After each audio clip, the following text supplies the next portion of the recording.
وحده والصلاة والسلام على من لا نبي بعده أعوذ بالله من الشيطان الرجيم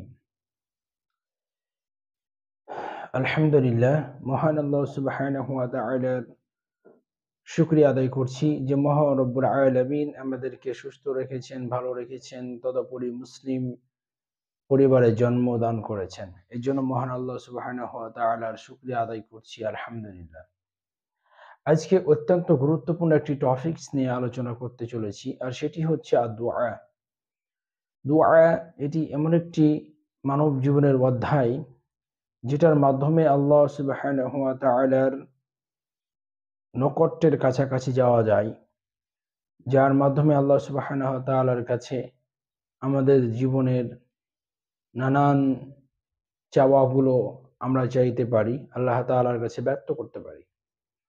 তো এমন একটি 10টি সময়ের কথা বলবো, যে 10টি সময়ের মধ্যে যদি আপনি দোয়া করেন, সে দোয়া আল্লাহ তাআলা কবুল করবেনই করবেন ইনশাআল্লাহ। মুমিন ব্যক্তি দোয়া তো আল্লাহ সুবহানাহু ওয়া তাআলা সব সময় কবুল করে থাকেন। তো দোয়াটা কিভাবে করবেন? বিনয়ের সঙ্গে দোয়া করা, মিনতি ভরা কণ্ঠে দোয়া করা, মিনতি ও নম্রতার সঙ্গে দোয়া ইবাদত হিসেবে গণ্য হয়। যে দোয়ার মধ্যে বিনয় থাকে, যে দোয়ার মধ্যে কাকুতি মিনতি থাকে, যে দোয়ার মধ্যে চোখের পানি ছেড়ে আল্লাহ তাআলার কাছে চাওয়া যায়, সেটাই হচ্ছে দোয়া। দোয়া সব ইবাদতের মজ্জা ও সারাংশ। আল্লাহ তাআলা মুমিন বান্দার দোয়া সব সময় কবুল করে থাকেন। তারপরও বিশ্বনবী মুহাম্মদ সাল্লাল্লাহু আলাইহি ওয়াসাল্লাম সুনির্দিষ্ট কিছু সময়ের কথা হাদিসে উল্লেখ করেছেন, আর তা হলো রাতের তৃতীয় অংশের শেষ অংশে, অর্থাৎ রাতের শেষ তৃতীয়াংশে।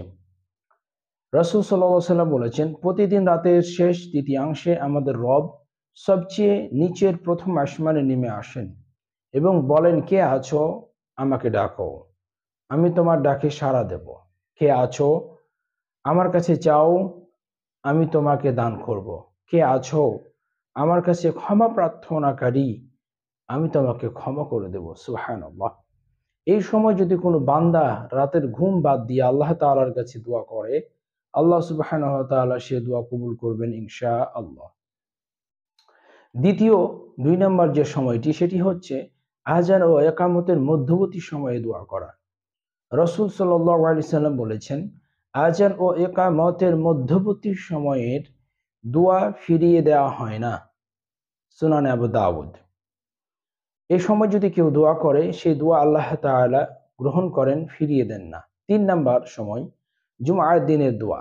রাসূল সাল্লাল্লাহু আলাইহি সাল্লাম বলেছেন, জুমার দিনে একটি সময় আছে যে সময়টা কোনো মুমিন নামাজ পড়া অবস্থায় পায় এবং আল্লাহর কাছে কোনো কিছু প্রার্থনা করে, আল্লাহ অবশ্যই সেই চাহিদা পূরণ করবেন এবং তিনি তার ডান হাত দিয়ে ইশারা করে সেই সময়ের সংক্ষিপ্ততার ইঙ্গিত দেন।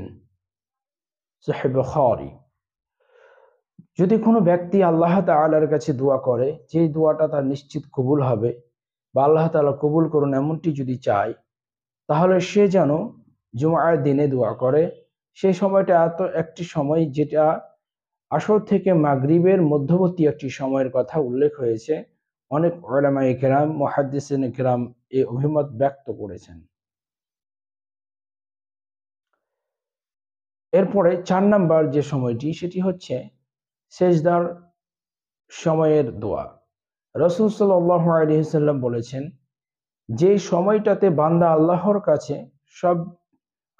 কাছে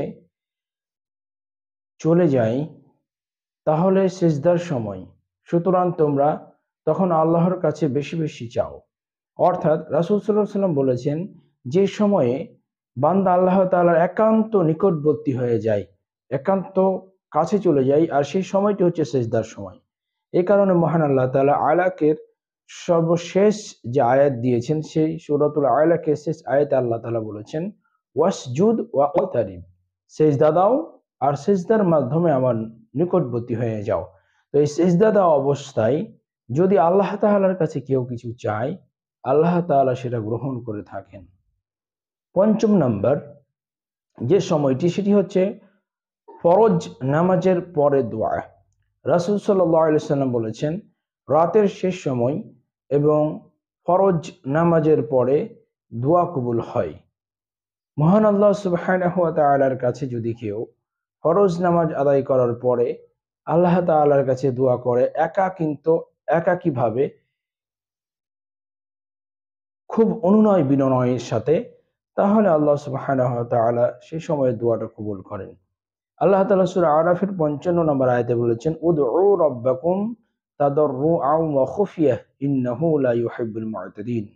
তোমরা আমাকে ডাকো অনুনয় বিনয় করে এবং খুবই চুপিসারে, হই হাল্লা চিল্লা করে, কান দেয়া বুক ফাটায়া চিৎকার করে নয়, বরঞ্চ অনুনয় বিনয় এবং খুব চুপিসারে ডাকতে থাকো।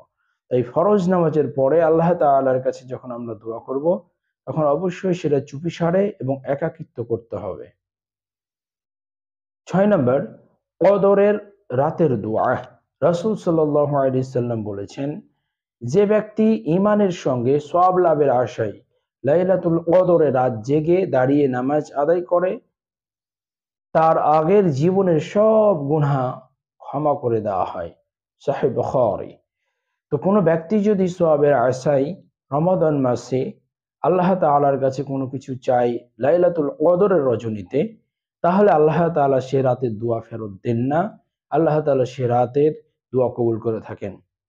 এখানে অতি গুরুত্বপূর্ণ একটি কথা হচ্ছে, যদি আপনি আল্লাহ সুবহানাহু ওয়া তাআলার কাছে নিশ্চিতভাবে লাইলাতুল কদরের রজনী পেতে চান বা আপনার দোয়াটা কবুল হোক এটা চান, তাহলে অবশ্যই রমাদান মাসের শেষ বিজর রজনীগুলো অর্থাৎ 21, 23, 25, 27 এবং 29 এই বিজর রজনীগুলোতে আল্লাহ তাআলার কাছে দোয়া করবেন। যে কোনো একটা দিন অবশ্যই লাইলাতুল কদর হবে, আর সেই রাতের দোয়াটা আপনার কবুল হয়ে যাবে আল্লাহ তাআলার কাছে। 6 নম্বর, বৃষ্টি হওয়ার সময়ের দোয়া। যে সময় বৃষ্টি হয় সেই সময় যদি আমি দোয়া করি, তাহলে আল্লাহ সুবহানাহু ওয়া তাআলা সেই দোয়া কবুল করেন।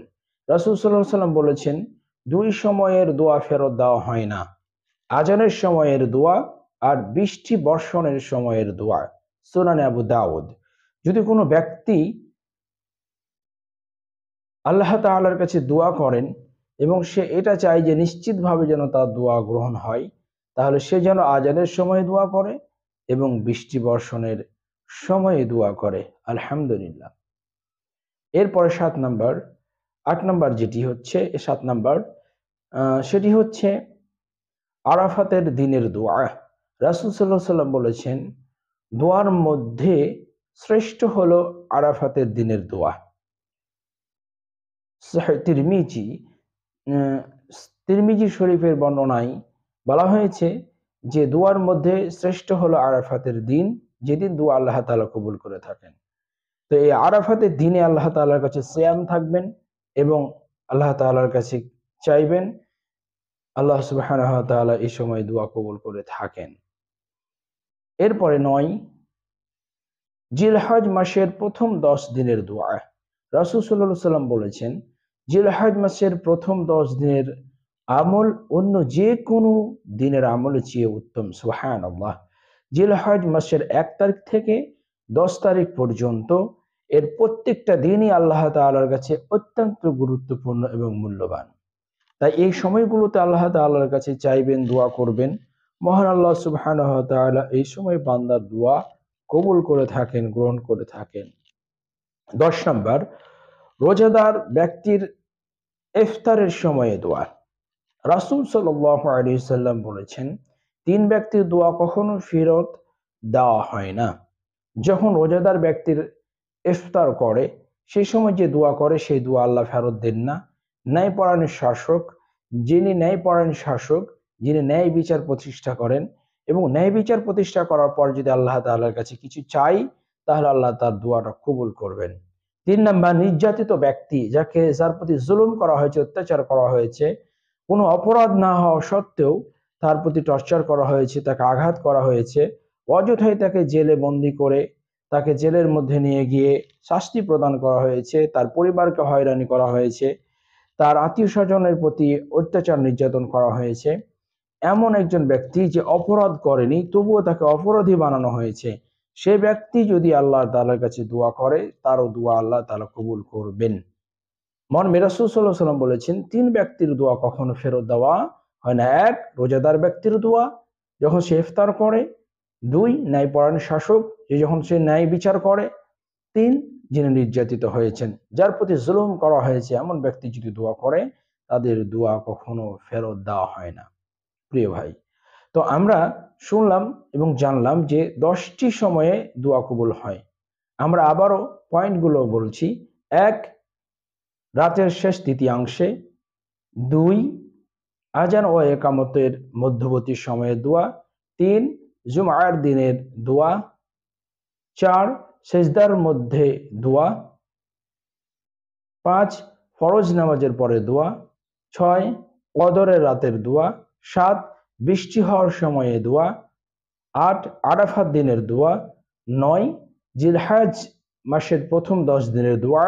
এবং 10, রোজাদার ব্যক্তির ইফতারের সময়ের দোয়া। আমরা এই সময়গুলোতে আল্লাহ তাআলার কাছে চাইব, দোয়া করব। ইনশাআল্লাহ আল্লাহ সুবহানাহু ওয়া তাআলা আমাদের দোয়াগুলো কবুল করবেন এবং আল্লাহ তাআলা আমাদেরকে এর প্রতিদান দান করবেন ইনশাআল্লাহ। তাই প্রিয় ভাই, আল্লাহ তাআলাকে ডাকুন, আল্লাহ তাআলার কাছে বিনয় হন, আল্লাহ তাআলার কাছে প্রার্থনা করতে থাকুন। ইনশাআল্লাহ আল্লাহ তাআলা আপনার মনের আশা পূরণ করবেন। এই সময়গুলোতে যদি আমরা দোয়া করতে থাকি, ইনশাআল্লাহ আল্লাহ তাআলা আমাদের দোয়া কবুল করবেন এবং সে অনুযায়ী আমাদেরকে আল্লাহ তাআলা প্রতিদান দান করবেন ইনশাআল্লাহ। আল্লাহ তাআলা আমাদের সকলকে আমলগুলো করার তৌফিক দান করুন। আল্লাহুম্মা আমিন। আসসালামু আলাইকুম ওয়া রাহমাতুল্লাহি ওয়া বারাকাতুহু।